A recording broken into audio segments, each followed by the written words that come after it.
जो कुदरत नाराज हो गई है, इसके कारण ये सब हो रहा।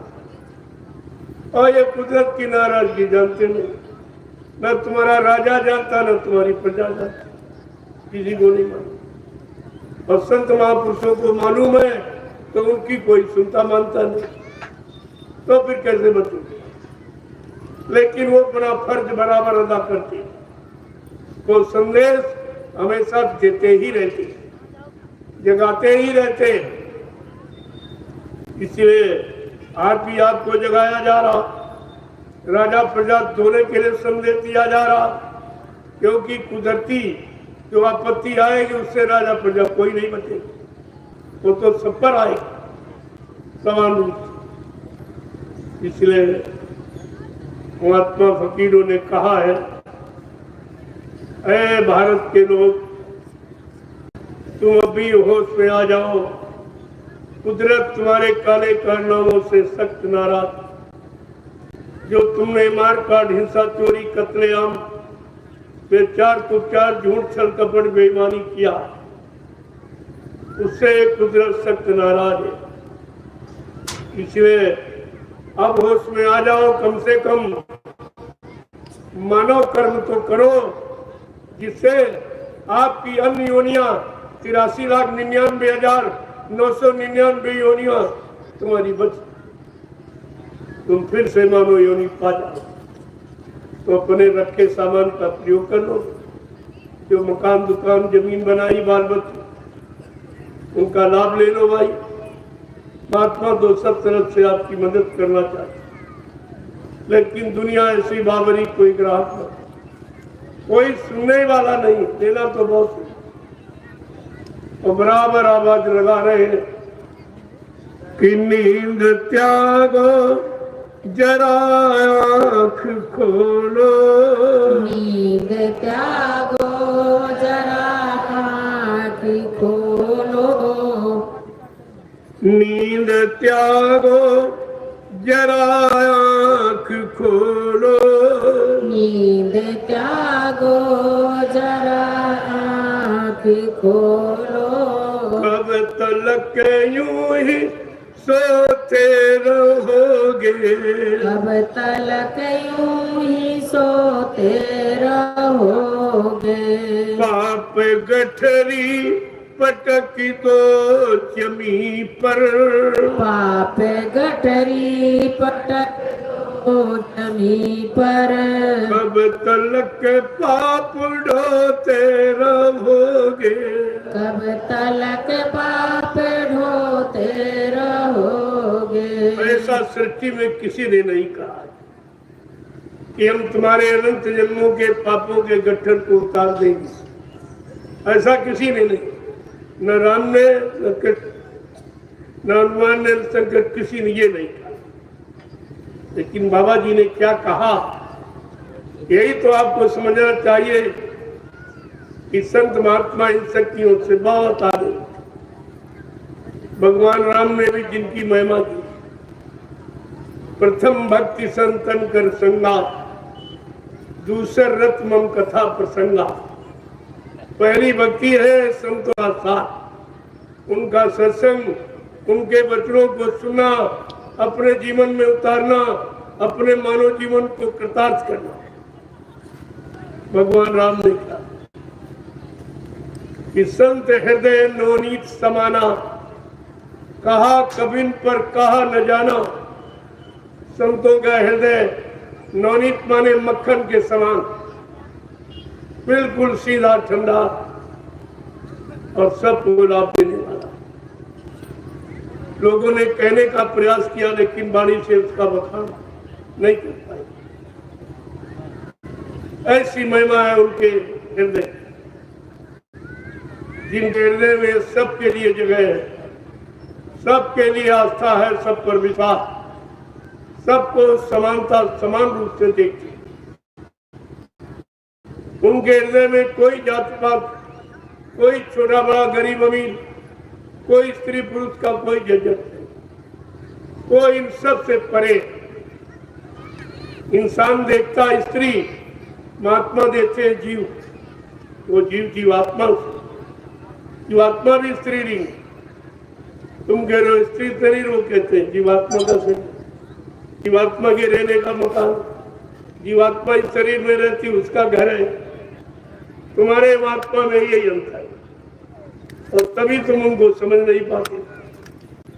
वो जो कुछ करते हैं सब जीवात्मा के कल्याण के लिए, उनका कोई यहाँ उद्देश्य ही नहीं, केवल जीवात्मा। और नहीं लोग समझ पाए और काम बिगाड़ दिया। इसलिए संतों ने आए तो आवाज लगाई, चुप नहीं बैठे, अपनी जानकारी दी ताकि कोई ये न कहे पता नहीं आए कि नहीं आए, किस काम के लिए आए, बताया क्यों नहीं। इसलिए कह रहे हैं कि नींद त्यागो जरा आँख खोलो, नींद त्यागो जरा आँख खोलो, कब तलक यूं ही सोते रहोगे, कब तलक यूं ही सोते रहोगे। पाप गठरी पटक दो जमी पर, पाप गठरी पटक दो जमी पर, कब तलक पाप ढोते रहोगे, कब तलक पाप ढोते रहोगे। ऐसा महापुरुष सृष्टि पर कभी नहीं आया जिसने ऐसी आवाज लगाई हो। ऐ जीव रहने वालों काल माया के देश में, जो अनंत जन्मों का पापों का गट्ठर तुमने पे सिर पे रखा है, उतार को फेंक दो, आ गया उतारने वाला। भगवान जिनको कहते हो, भगवान राम ने तो अपने पिता को नहीं माफ किया। तुम्हारा तो कोई रिश्ता उनसे ऐसा है नहीं तुम्हें माफी मिले। उनके पिता से क्या हो गया था, एक धोखे में श्रवण कुमार की हत्या हो गई। एक हत्या को भगवान ने माफ नहीं किया। लोगों ने कहा तुम्हारे पिताजी माफ कर दिए, कहते नहीं, मैंने कर्मों के आधार पर विश्व की रचना की, इसलिए मैं अपने विधान संविधान में कोई समझौता नहीं करता हूं, कोई हिता पिता कुछ नहीं। अगर कर्म के दायरे में आ जाएगा तो मैं उसको सजा दूंगा, सजा की माफी नहीं करूंगा। अब आप सोचिए, उन्होंने भगवान को नहीं माफ, अपने पिता को नहीं माफ किया भगवान ने, राजा दशरथ। लेकिन आज का सम्राट महापुरुष क्या कह रहा है, ऐ जीव तुम्हारे अनंत जन्मों के पापों का गट्ठर जो तुमने बांध के सिर पे रखा है, मैं उसे उतारने के लिए आया हूं। ऐसा काम करने का वादा किसी को, लेकिन आप समझ नहीं पाए ऐसे मालिक को, ना अपना कुछ बना पाए, ना अपना काम बना।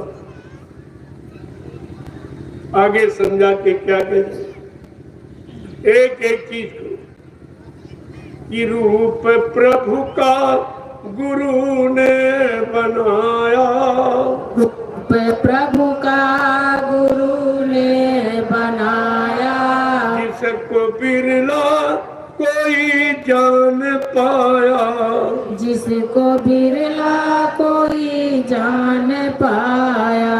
ये है सत्य का ज्ञान ले लो, ये है सत्य का ज्ञान ले लो, वरना हरदम ही रोते रहोगे, वरना हरदम ही रोते रहोगे। नींद त्यागो जरा आँख खोलो, नींद त्यागो जरा आँख खोलो, अब तलक यूं ही सोते रहोगे, कब तलक यूं ही सोते रहोगे। भेद प्रभु का गुरु ने दिया है, वेद प्रभु का गुरु ने दिया है, जिसने समझा वो अपना लिया है, जिसने समझा वो अपना लिया है। अपने प्रेमियों, प्रभु से मिलाने वाला, प्रभु का सच्चा भेद जानने वाला वो संत महापुरुष। ये राजा नहीं मिला सकता, ये प्रधानमंत्री मुख्यमंत्री परमात्मा से नहीं मिला सकता। ये खुद ही नहीं मिलेगा, तुम्हें क्या मिलेगा? इनकी तैयारी खुद ही नरक की है, तुम्हें कहाँ ले जाएंगे? कम से कम ये तो विचार आपको करना चाहिए। समझा के क्या कह रहे हैं कि उन्होंने प्रभु प्राप्ति का रास्ता, प्रभु प्राप्ति का रास्ता सृष्टि में कोई नहीं दे, कोई ज्ञानी विज्ञानी कोई नहीं। जब अवतारी शक्तियां जिनको भगवान माना वो नहीं दे पाए, कोई बेचारे खाली रह गए, चुप चले गए। कि भेद प्रभु का गुरु ने दिया है, प्रभु का गुरु ने दिया है, और जिसने समझा वो अपना लिया है, जिसने समझा वो अपना लिया है। ये है मुक्ति का मार्ग ले लो, ये है मुक्ति का मार्ग ले लो, वरना आते ही जाते रहोगे, वरना आते ही जाते रहोगे। प्रेमियों, राजा मुक्ति नहीं दिला सकता, राजा के पास मुक्ति पाने की युक्ति नहीं है, वो तो संत महापुरुषों के पास जो प्रभु से मिला दे परमात्मा से। इससे बढ़कर कौन सी शक्ति हो सकती? लेकिन आपकी समझ में वो भी नहीं आया, उससे भी आप वंचित रह गए। ये भी समझ में नहीं आया वही शक्तियां किस लिए आई, कौन सा काम करने आई। अगर देश का राजा मंत्री ये काम कर देते तो परमात्मा को इन शक्तियों को भेजने की क्या जरूरत है? इसीलिए शक्ति आई। और संत अवतार तो अपनी इच्छा से, इनको किसी ने भेजा नहीं कि यहां से कोई जबरदस्ती ले जाए। वो काम करने के लिए आए, काम करके ही जाएंगे। लेकिन अभी सबको मौका दे रहे हैं। भाई राजा ये न कहे कि हमारे राज्य में आए और मतलब यानी हमसे बगैर उससे काम करने। हाँ भाई, तुम अपनी प्रजा का काम कर सकते हो तो कर दो, अब तुम्हारे बस की बात नहीं थी, हमसे सलाह लो, हम तुम्हारा काम कर देंगे। मैंने 1 करोड़ लोगों को टाट पहनाया, ये सब काम कर लिया। बाबा जी ने स्पष्ट कहा कि मैंने 1 करोड़ लोगों को ऐसी फैशन परिस्थिति दुनिया में ये बोरा पहना दिया। है कोई हिंदुस्तान में ऐसा व्यक्ति जो अपने बेटे को बोरा पहना सकता? कम से कम विचार कीजिए आप। जो एक दिन की आवाज पर 1 करोड़ को टाट बोरा पहना सकता, वो इनसे क्या नहीं करा सकता। लेकिन संत महात्मा कवि ऐसा कोई अनैतिक कार्य करने नहीं आता। वो धर्म की स्थापना के लिए आए हैं, मानवता, इंसानियत, प्रेम, प्यार, मोहब्बत की स्थापना करने के लिए आए हैं। वो प्रभु का चिंतन कराने के लिए आए हैं, वो ये काम करने नहीं है। लेकिन जीव बेचारा समझेगा, और इतना किसी ने समझाया सुनाया नहीं। इतना समय रामकृष्ण भी नहीं दिया। बाबा जी ने 60 वर्ष का समय आपको दिया। 10 जुलाई 1952 से 2012 ये समझाने जगाने का समय था। लेकिन तुम्हारी समझ में तो कुछ नहीं आया। एक भी वचन नहीं समझ पाए, एक भी लाभ नहीं ले पाए। तो तुमको ऐसा गुरु मिलने से लाभ क्या मिला? क्या लाभ? ये जीव का कितना बड़ा दुर्भाग्य कि ऐसा समृद्ध सद्गुरु पाने पर भी हम अपना कोई काम नहीं बना पाए, क्योंकि हम उन पर विश्वास नहीं था, उनको अपना नहीं बना पाए, उनके सिद्धांत पर चल नहीं पाए, विश्वास नहीं कर पाए। तो कितना भारी नुकसान आपने अपना किया। लेकिन महापुरुष किस काम के लिए आते हैं तो आवाज लगाना बंद नहीं करते, वो बराबर सत्य की आवाज लगाते ही। सुनना न सुनना है तो इंसानों का काम, लेकिन वो अपना काम बराबर करते रहते। आप नहीं सुनते तो खमियाजा आपको भोगना पड़ेगा। जो खराब समय आ रहा उससे रुपए पैसे धन दौलत से थोड़ी बचाओगे, दुकान मकान जमीन थोड़ी बचा लेगी, कोई यद पद नहीं बचा लेगा। वो तो तुम्हारा सच्चा मानो कर्म और मानो धर्म ही बचाएगा। लेकिन आपने कभी मानो कर्म धर्म की बात समझी नहीं, ना तुमने किया ना अपनी प्रजा पर लागू किया, कुछ नहीं किया। अपराधी तो सब, राजा प्रजा दोनों अपराधी। तो यह संदेश दिया जाए तो किसको दिया? कल नहीं वायुमंडल में बहुत कुछ, ये पेड़ पौधे इनमें भी जीवात्मा, ये सच बोलते झूठ नहीं बोलती, ये झूठी गवाही किसी की नहीं दी। कहा ये मेरे संदेश के गवाह हैं जो खड़े सुन रहे, समय आने पर ये बताएंगे कि सच्चा संदेश मानवता इंसानियत का समय पर दिया कि नहीं दिया। क्योंकि ये सुनते, इनका प्रमाण है। भगवान राम ने जब सीता हरण हुआ तो पेड़ पौधों से पूछा था, एक खगमृग ये मत कर सेनी, तुम देखी सीता मृग ने, सबसे पूछा जंगली जानवरों से, पेड़ों से, पक्षियों से, कहा ये जीव झूठ नहीं बोलते, ये घूस रिश्वत नहीं लेते, नहीं बदल नहीं जाते। तो आप ये समझते होंगे कि लोग नहीं सुन रहे हैं। अरे हम तुम्हें थोड़ी सुना रहे, जो सुन रहे हैं उनको सुना रहे हैं, जो सुनते नहीं उसे क्यों सुनाएंगे? ये सब पेड़ पौधे सुन रहे, कितने असंख्य जीव इस वायुमंडल में विचर रहे। माइका इसको से देखो, बहुत छिड़े छिड़े बारीक कीड़े, उनमें भी जीवात्मा। तो सब प्रभु का काम, प्रभु का समय का नाम, सब सुनने करने के अधिकारी हैं, इसलिए मैं उनको सुनाता हूँ। तो सुनो, तुम सुनो न सुनो, मानो न मानो, ये तो तुम्हारा काम। तुम लेकिन ये नहीं कह सकते कि हमको नहीं सुनाया गया, वो पक्षियों को, पेड़ों को सुनाया। तो सबके लिए समान अधिकार, इस आध्यात्मिक संदेश को सुनने का अधिकार सृष्टि में सब के लिए सबको सुनाया जाए। और नहीं तो भाई तुम जानो, तुम मेरा जो काम है, मुझे जो आदेश मिला मैं उसका पालन करूंगा, और आप सबसे उसी आदेश पालन करने की प्रार्थना करना। मैं तो कोई ऐसा काम करता नहीं जिस किसी का नुकसान हो, सबका भला हो, सबका उद्धार, सबका कल्याण हो। यहाँ तो इस भावना से काम किया। हमको कोई प्रधानमंत्री राष्ट्रपति तो बनना नहीं, हमें हाथ से 1 रुपया भी नहीं चाहिए, कोई सामान भी नहीं। फिर ऐसा आदमी आपको काम मिलेगा जो तुम्हारा लोक परलोक दोनों का ख्याल करे और तुमसे कोई इच्छा न रखे।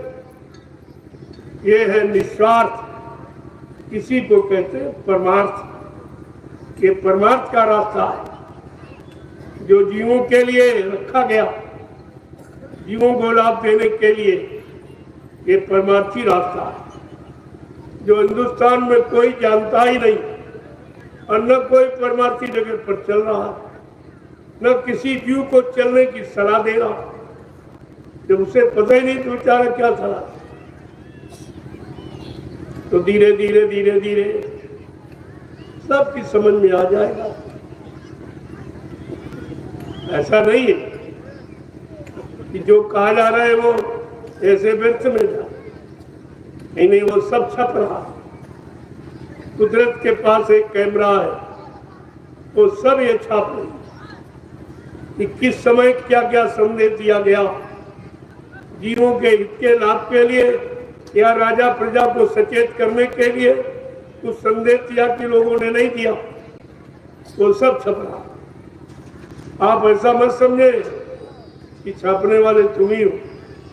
कुदरत के पास ऐसा कैमरा है जिसमें सब हर पल मिनट घड़ी की तुम्हारी जीवन की सारी घटना छप जो जो आपने किया कर रहे हो सब तो विचार करना चाहिए।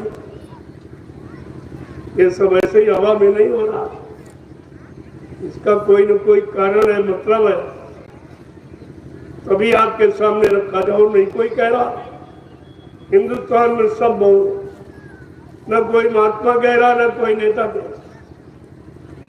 देश में आगे आने वाले समय को ये कोई जानते ही नहीं, न ये दाढ़ी बाल लाल पीले कपड़े पहने वाले, न महात्मा जानता आगे कैसे समय आ रहा, और न राजा जानता, न राजनीति के लोग जानते कुछ।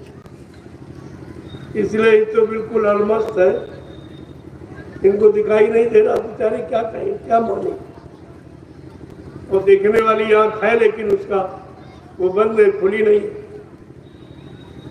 कहने का मतलब ये है कि संत महात्मा सबके हित के लिए आते हैं और सबके हित भले का काम करते हैं। उनका कोई अपना निजी स्वार्थ नहीं है, वो स्वार्थ से बिल्कुल परे, न राज न पार न धन न दौलत कुछ। तो जीवों को सतपथ के रास्ते पर चलाने के लिए उनका एक ही उद्देश्य। तो समय से जगा रहे चिता रहे, लोग जाग जाएंगे तो अच्छा रहेगा, आपका भला हो जाए।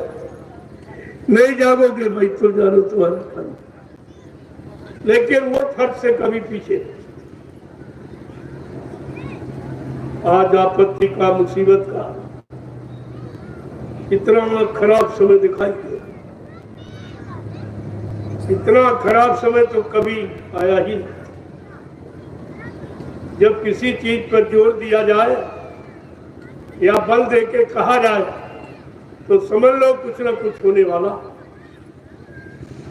महात्मा कभी झूठा संदेश नहीं, वो डराते भयभीत नहीं करते, तो आपको मुसीबत से बचने के लिए आगाह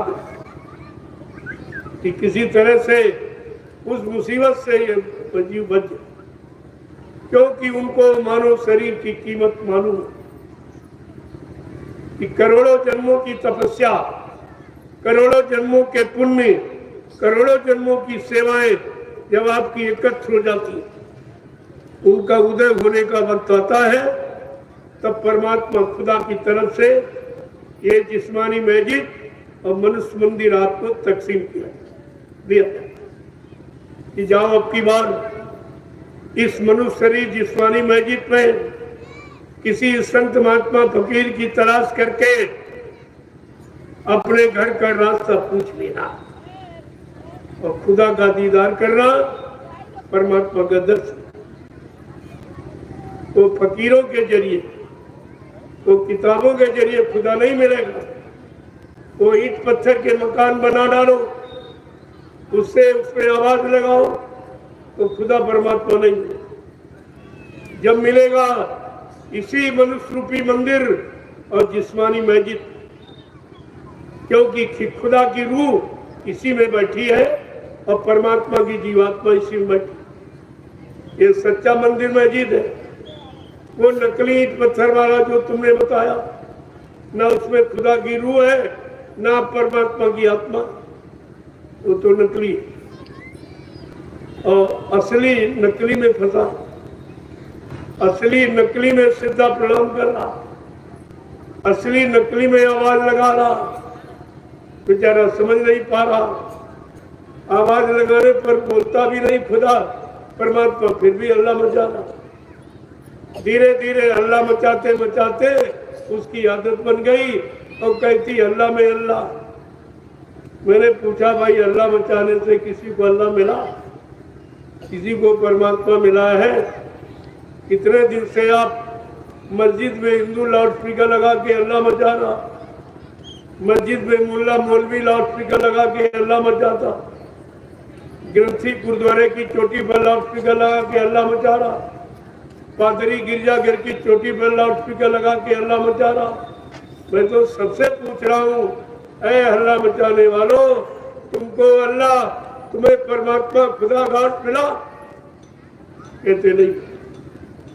जब नहीं मिला तब तुम्हें फकीरों से पूछना चाहिए कि मैंने यहाँ हल्ला मचाया, अल्लाह नहीं मिला, वो कहाँ मिलेगा? तो फकीर तुमको बताते, उन्होंने खुदा का दीदार किया, वो बताएगा। जिसने खुदा को देखा नहीं वो क्या दिखाएगा? जिसने परमात्मा को पाया नहीं वो क्या मिलाएगा?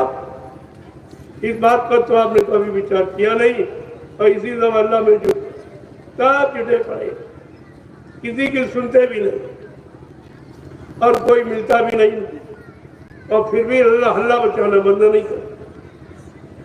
ऐसी बुद्धि हो गई जड़ है, ये जड़ बुद्धि है जो चेतन को समझ ही नहीं पा गई कि चेतन बोलता है कि जड़ बोलता है, जिंदा बोलता है कि मुर्दा बोलता। जहाँ कोई नहीं वहाँ कौन बोलेगा? जहाँ बोलने वाला वहाँ तुम जाओगे नहीं। सुनने के लिए फकीरों की, महात्माओं की बात मानोगे तो तुम्हारा भला होगा तो कैसे? ये सब जानकारी आपको दी गई, ऐसा नहीं, कोई चीज छिपा के नहीं रखी। लेकिन तुम सुनो मानो तब तो, तुम तो सुनते भी नहीं हो, मानते भी नहीं। एक नफरत अपने अंदर आपने पैदा कर ली है